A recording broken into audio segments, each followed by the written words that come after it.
Hello, friends. I'm here with a new book. We finished our book called Ruby Holler, and I have a new one for us.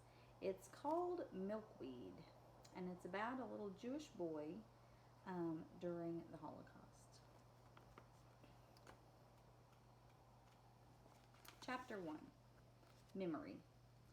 I am running. That's the first thing I remember running. I carry something, my arm clutched around it, hugging it to my chest. Bread, of course. Someone is chasing me. Stop! Thief! I run. People, shoulders, shoes. Stop! Thief! Sometimes it's a dream. Sometimes it's a memory in the middle of the day as I stir iced tea or wait for soup to heat. I never see who's chasing and calling me. I never stop long enough to eat the bread. When I awaken from the dream or memory, my legs are tingling. Chapter 2 Summer. He was dragging me, running. He was much bigger. My feet skimmed over the ground. Sirens were screaming. His hair was red. We flew through streets and alleyways. There were thumping noises, like distant thunder. The people we bounced off of didn't seem to notice us. The sirens were screaming like babies. At last we plunged into a dark hole. You're lucky, he said. Soon it won't be ladies chasing me. It'll be jackboots. Jackboots? I said.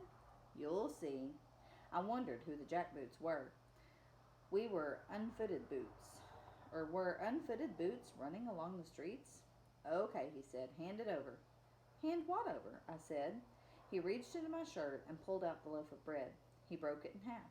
He shoved one half at me and began to eat the other. You're lucky I didn't kill you, he said. That lady you took this from was getting ready to. I was getting ready to snatch it for myself. I'm lucky, I said. He burped. You're quick. You took it before I even knew what happened. That lady was rich. Did you see the way she was dressed? She'll just buy 10 more. I ate my bread. More thumping sounds in the distance. What is that? I asked him. Jackboot artillery, he said. What's artillery? Big guns. Boom, boom. They're shelling the city. He stared at me. Who are you? I didn't understand the question. I'm Yuri, he said. What's your name? I gave him my name. Stop, thief. Chapter 3 He took me to meet the others. We were in a stable. The horses were there. Usually they would be out in the streets, but they were home now because the jackboots were booming the city and it was too dangerous for horses. We sat in a stall near the legs of a sad-faced gray. The horse pooped. Two of the kids got up and went to the next stall. Another horse, a moment later, came the sound of water splashing on the straw. The two came back. One of them said, I'll take the poop. Where did you find him? Said a boy, smoking a cigarette. Down by the river, said Yuri. He snatched a loaf from a rich lady coming out of the bread box. Another boy said, Why didn't you snatch it from him? This one was smoking a cigar as long as his face. Yuri looked at me. I don't know. He's a runt, someone said. Look at him. Stand up, said someone else. I looked at Yuri. Yuri flicked his finger. I stood. Go there, someone said. I felt a foot on my back, pushing me toward the horse. See, said the cigar smoker, he doesn't even come halfway up to the horse's dumper. A voice behind me squawked. The horse could dump a new hat on him. Everyone, even Yuri, howled with laughter. Explosions went off beyond the walls. The boys, who were not smoking, were eating. In the corner of the stable was a pile as tall as me. There was bread in all shapes, and sausages of all lengths and colors, and fruits and candies, but only half of it was food. All sorts of other things glittered in the pile. I saw watches and combs and ladies' lipstick and eyeglasses. I saw the thin, flat face of a fox peering out. What's his name? Said someone. Yuri nodded at me. Tell them your name. Stop, thief, I said. Someone crowed. It speaks. Smoke burst from mouths as the boys laughed. One boy didn't laugh. He carried a cigarette behind each ear. I think he's cuckoo. Another boy got up and came over to me. He leaned down. He sniffed. He pinched his nose. He smells. He blew smoke into my face. Look, someone called. Even the smoke can't stand him. It's turning green. They laughed. The smoke blower backed off. So, stop thief, are you a smelly cuckoo? I didn't know what to say. He's stupid, said the unlaughing boy. He'll get us in trouble. He's quick, said Yuri, and he's little. He's a runt. Runt is good, said Yuri. Are you a Jew? Said the boy in my face. I don't know, I said. He kicked my foot. How can you not know? You're a Jew or you're not a Jew? I shrugged. I told you, he's stupid, said the unlaugher. He's young, said Yuri. He's just a little kid. How old are you? Said the smoke blower. I don't know, I said. The smoke blower threw up his hands. Don't you know anything? He's stupid. He's a stupid Jew. A smelly stupid Jew. A tiny smelly stupid Jew. More laughter. Each time they laughed, they threw food at each other and at the horse. The smoke blower pressed my nose with the tip of his finger. Can you do this? He leaned back until he was facing the ceiling. He puffed on the cigarette until his cheeks, even his eyes, were bulging. His face looked like a balloon. It was grinning. I was sure he was going to destroy me with his face full of smoke, but he didn't. He turned to the horse, lifted its tail, and blew a stream of silvery smoke at the horses behind. The horse nickered. Everyone howled, even the unlaugher, even me. The pounding in the distance was like my heartbeat after running. He must be a Jew, someone said. What's a Jew? I said. Answer the runt, someone said. Tell him what a Jew is. The unlaugher kicked the ground straw at a boy who hadn't spoken. The boy had only one arm. That's a Jew, he pointed to himself. This is a Jew, he pointed to the others. That's a Jew, that's a Jew, that's a Jew, he pointed to the horse. That's a Jew. He fell to his knees and scrabbled in the straw near the horse flop. He found something. He held it out to me. It was a small brown insect. This is a Jew. Look, look! He startled me. A Jew is an animal. A Jew is a bug. A Jew is less than a bug. He threw the insect into the flop. A Jew is that. Others cheered and clapped. Yeah, yeah. I'm a horse turd. I'm a goose turd. A boy pointed at me. He's a Jew, all right. Look at him. He's a Jew if I ever saw one. Yeah, he's in for it, all right. I looked at the boy who spoke. He was munching on a sausage. What am I in for? I said. He snorted. Strawberry babka. We're all in for it, said someone else. We're in for it good. Speak for yourself, said the unlaugher. He came and stood before me. He reached down and fingered the yellow stone that hung around my neck on a string. What's this? He said. I don't know, I said. Where'd you get it? I always had it. He let go of the stone. He backed off to arm's length. He wet his finger with spit, rubbed my cheek. He's a gypsy. There were gasps of wonder. The others leaned forward, munching, puffing their tobaccos. How do you know? Look at his eyes. How black. And his skin. And this. And he flicked the yellow stone. The smoke blower said, You're a gypsy, ain't you? It sounded familiar. I'd heard that word before. Around me. In a room. Near a wagon. I nodded. Get him out of here, said the sausage muncher. We don't need gypsies. They're dirt. The smoke blower laughed. Look who's talking. The one-armed boy spoke for the first time. Next to Jews, they hate gypsies the most. There's a difference, said another. Everybody doesn't hate the gypsies, but there's nobody that doesn't hate us. Nobody is hated close to us. They even hate us in Washington, America. Because we boil babies and eat them for matzah, someone growled scarily. Everyone laughed and threw food. We drink people's blood. We suck their brains out through their noses with a straw. Even cannibals hate us. Even monkeys hate us. Even cockroaches hate us. Words and laughter and bread and sausages flew through the tobacco smoke and the horses' legs. Hands reached for the pile, golden bracelets flew, and jars of jam, and tiny painted animals, and fountain pens. The flanks of the horse flickered as they were pelted. A white and purple glass fish bounced off my forehead. The fox fur flew. One boy paraded, wearing it about his shoulders, kissing its snout. And then the stableman was coming and shouting, and we were running, and outside we scattered like cockroaches, and I ran with Yuri, and the thumping explosions were louder, and the clouds in the sky were brown and black. We ran through streets and alleyways to the back of a small brick building. Yuri threw open a wooden hatch, and we plunged into a dark, cool cellar. Yuri pulled down the hatch, snipping off the daylight, and then he flipped a switch, and a bare light bulb burned among the cobwebs in the ceiling. Yuri pointed upward. It's a barber shop. The barber went. He left everything. I'll show you tomorrow. The cellar was a home. Carpets covered the floor. There was a bed and a chair and a radio and a chest of drawers, even an icebox. Tonight you sleep on the floor, he said. Tomorrow I'll get you a bed. The explosions stopped, or maybe I just didn't hear him anymore. We ate bread and jam and slices of salty meat. I said, "What am I in for?" He didn't look at me. "You heard. Strawberry babka. Eat." Chapter 4. When I awoke the next morning, Yuri was gone. He returned, dragging a mattress. It was small, about half the size of his, but plenty big enough for me. I lay down on it. He jerked me to my feet and snapped, "Not yet." He hauled me outside. We walked to the shopping district, where the big stores were, except some of them were not so big now. The bombardment had left them in crumples of brick. Looking down the street, I saw spaces where stores should be, like broken teeth. We went behind the stores to alleyways of trucks and trash bins and staring cats. Yuri said, "Wait here." He disappeared in a maze of air shafts and fire escapes and doors, and when he came out, his arms were loaded with clothes. "For you," he said. I reached. "Don't touch. Follow me."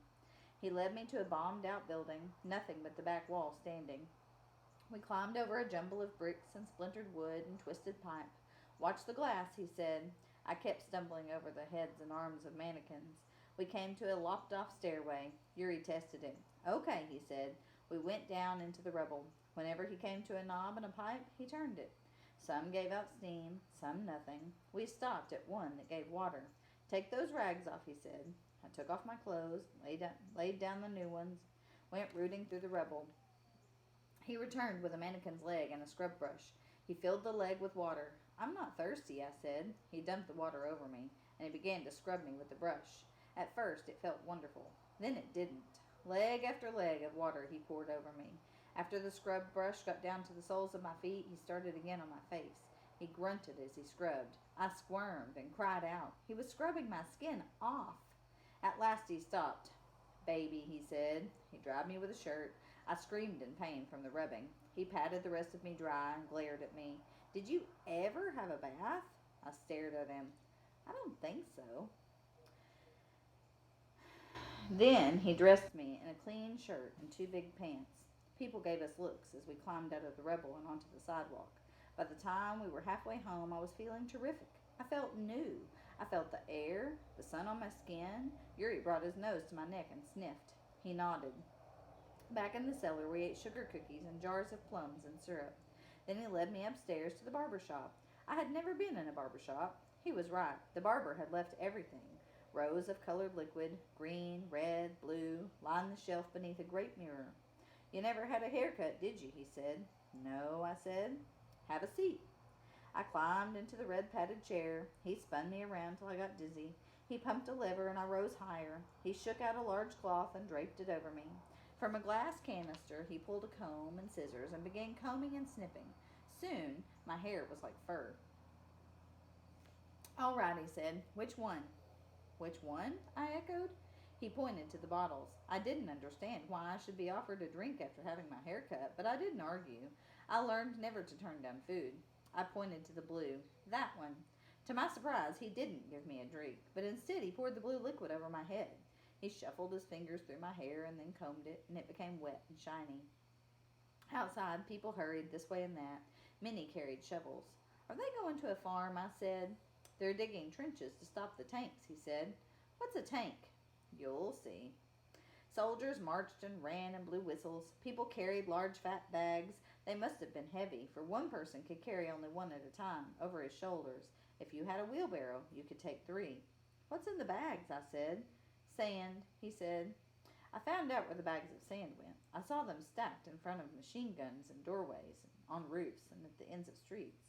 We hopped in a streetcar as it rattled down the tracks. We got footholds on the outside and clung to the window posts. The wind blew through my new hair. Passengers frowned at us. "Get off," they said. "Look," said Yuri. A boy was running along the sidewalk at the same speed as us. It was the boy who had blown smoke at my face. His arms were wrapped around a lump of pure white glass in the shape of a naked woman. The lampshade fell off, but he kept running, weaving in and out of sidewalk people. I looked behind him. A man was chasing him. "Stop him!" Yuri swung out from the side of a streetcar like a gate. He waved. "Hey, Kuba!" Kuba looked over as he ran. "Hey, Yuri!" It was then that someone stuck out a foot and tripped him. Kuba went sprawling, and the pure white naked woman shattered on the sidewalk. "Get him!" someone yelled, and the sidewalk people converged on Kuba. "They won't get him," Yuri said. As the streetcar rattled on down the tracks, I saw someone swing out a leg and kick, and then Cuba was popping up from the crowd, racing across the street, and people hurled curses and laughter after him. Yuri shook his head grimly. Stupid, stupid. They take everything, just to take it. He looked at me as the streetcar clanged above us. Only take what you need, you hear? He pinched my nose until my eyes watered. I howled, yes! For a minute, the passengers had forgotten us as they stared at the excitement on the sidewalk. Now they remembered us. A man in a silver necktie snarled, Go! Get off! A little boy stuck out his tongue, and then a woman in a fox fur came down the aisle and reached over the seats and threw down the window in Yuri's hands. I screamed, but Yuri didn't. The fox's eyes were like little black marbles. The lady reached over to bring down my window too, but she stopped because there was a loud sound. It wasn't the clang of the streetcar, it was sirens. Ahead of us, a shop exploded in a gush of flame. People screamed. The streetcar gasped and jerked to a halt. Within moments, it was empty. Even the driver was gone, running with the crowds in the street. Then the streets were empty. A strange music filled the air. Sirens wail and the thump of exploding shells. I pulled myself up into the streetcar. I opened the window that clamped Yuri's fingers. He fell to the ground and in a moment appeared at the door. He threw his hands in the air and cheered. Finally! I thought he was celebrating the release of his fingers, but it was something else. I always wanted to drive one of these. He sat in the driver's seat. He stared at the controls. He pushed one thing and pulled another. The streetcar jerked into movement, and we were heading down the tracks. What a ride! Yuri turned the steering stick this way and that. He learned how to make it go faster and then faster, and the streetcar screamed along with us through the deserted city. Smoke rose beyond the rooftops as if giants were puffing cigars.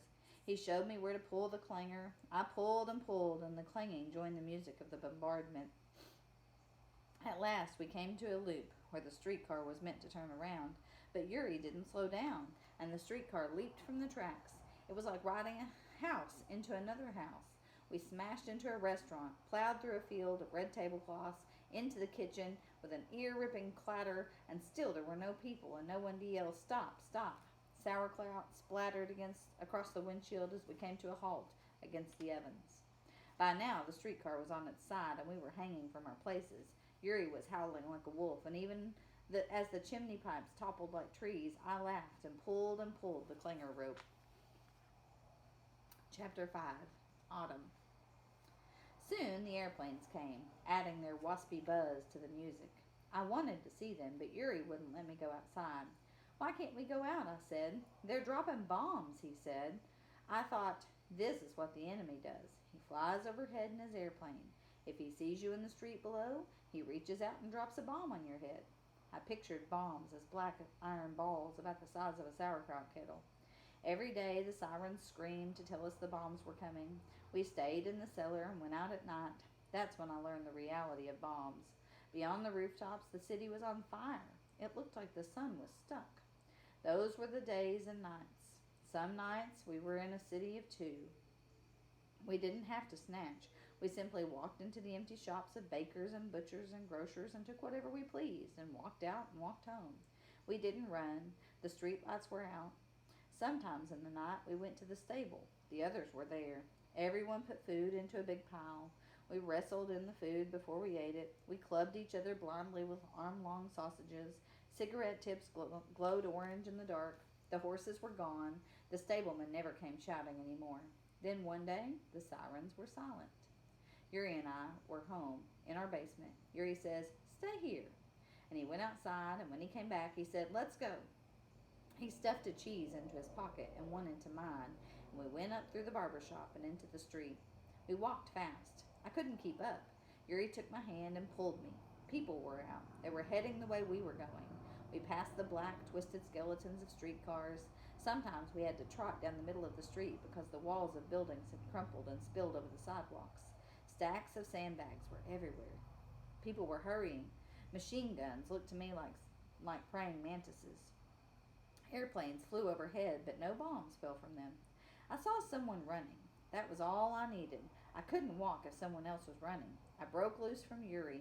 Others were screaming. It was a race. I didn't know where the finish line was, but I was determined to win.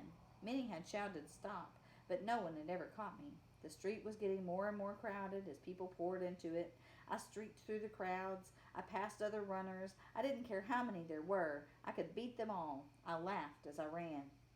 Then I was aware of a noise. I felt it before I heard it. It was deep and grumbling and seemed to come from beneath the streets. There was another sound. It was like the beat of a great drum, or 1,000 drums. And the more I ran, the louder it became.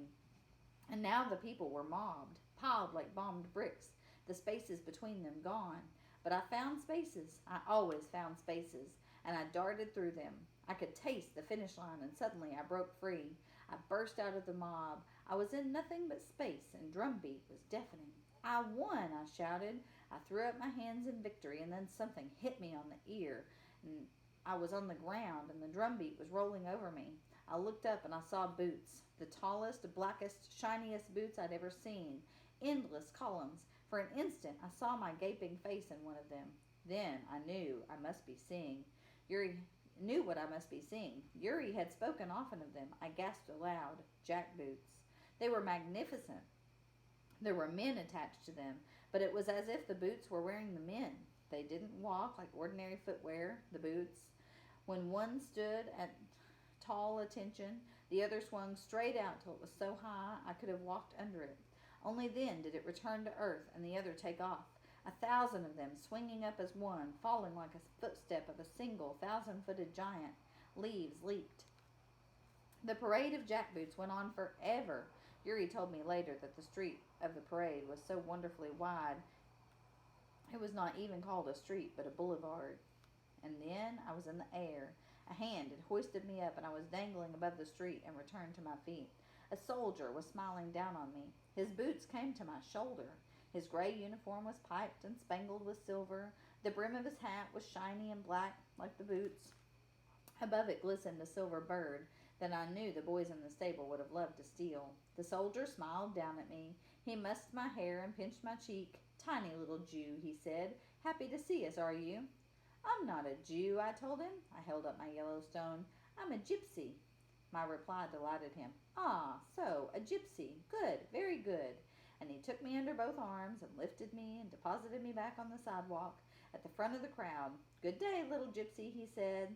And then the smile left his face, and he stood tall, and the heels of his boots snapped together, and with a clack he saluted me and marched off. The march of the jackboots went on and on. After a while, Yuri found me. "Look," I said, "the jackboots."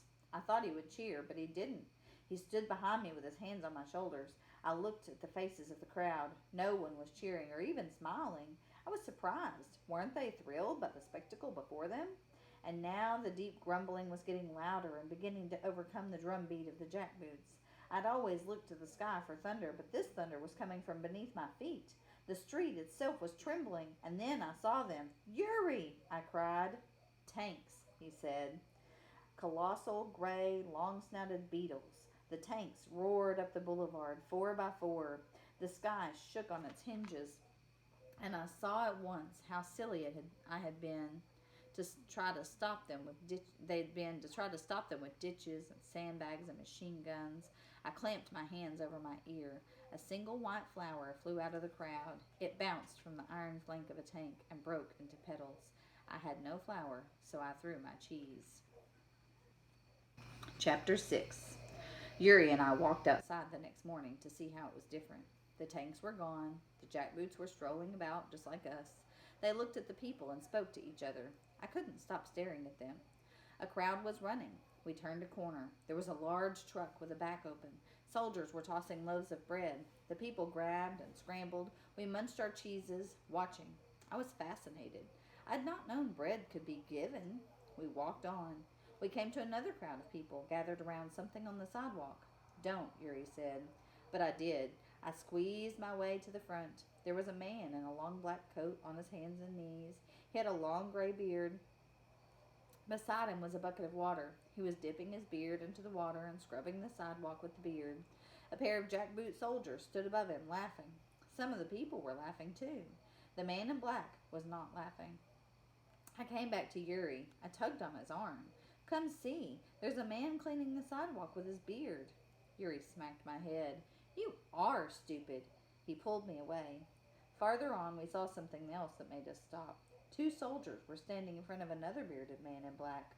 One of the soldiers had a pair of scissors. He was cutting off the man's beard and the black hair that came curling down over his ears. I ran up to the soldiers. "Bring him to our place," I said. "We live in a barber shop. He can sit in our red chair. We have bottles of hair tonic." The soldiers stared at me. Yuri grabbed me. He said words to them that I couldn't understand, and the soldiers laughed. Yuri yanked me away. We heard the soldiers laughing behind us. I thought, men in beards and long black coats do not laugh. Later that day, we sat on our beds eating chocolate babkas. Yuri said, "Stay away from jackboots." "They smile," I said. "They hate you," he said. I laughed. "They don't hate me. They say, 'Very good, little gypsy,' and they salute me. I want to be a jackboot." He smacked me in the face. My babka went flying. "You are not a jackboot. You'll never be a jackboot. You are what you are." I gathered up my babka. Still, I wanted to be right about something. "The people love the tanks," I said. "They ran to them. They watched. They hate the tanks." Someone threw a flower. He gave a snort. "Coward. If the jackboots say kiss the tanks behind, somebody's going to do it." I laughed, thinking of a tank's behind. As I lay in bed that night, Yuri's voice came through the darkness. "You need a name." "I have one," I said. "A real one," he said. "Why?" I doubted him. "You should have one, that's all. I want to know what to call you." "Call me stupid." He laughed. "You don't remember what your parents called you?" "I don't remember parents." We were silent. I moved my fingertip over my yellow stone. I remembered a booming laugh and bright colors, the smell of a horse and the taste of something sweet, riding someone's shoulder and hair glittering in firelight. At last Yuri's voice came again. "I had a little brother." "Is he dead?" I said. "Yes, I think so. He must be." "Did he have a name?" "Joseph." "Was he little like me?" "He was, and growing fast." "Do you remember your parents?" "Yes, but less and less." I asked in the darkness, "Do you remember riding his shoulder?" But no answer came. I closed my eyes and I thought over and over of Yuri's words. "You are what you are." Which is what? I wondered. In my mind, I saw the man in black scrubbing the sidewalk with his beard, and the other man, and the laughing soldiers with the scissors, snip, snip, and the hair falling to the sidewalk, black hair falling. My eyes popped open. Through the blackness, there was nothing. "They're Jews," I blurted. Yuri snorted. "Who says you're stupid?" That's the end of that chapter, and we'll stop right there for today.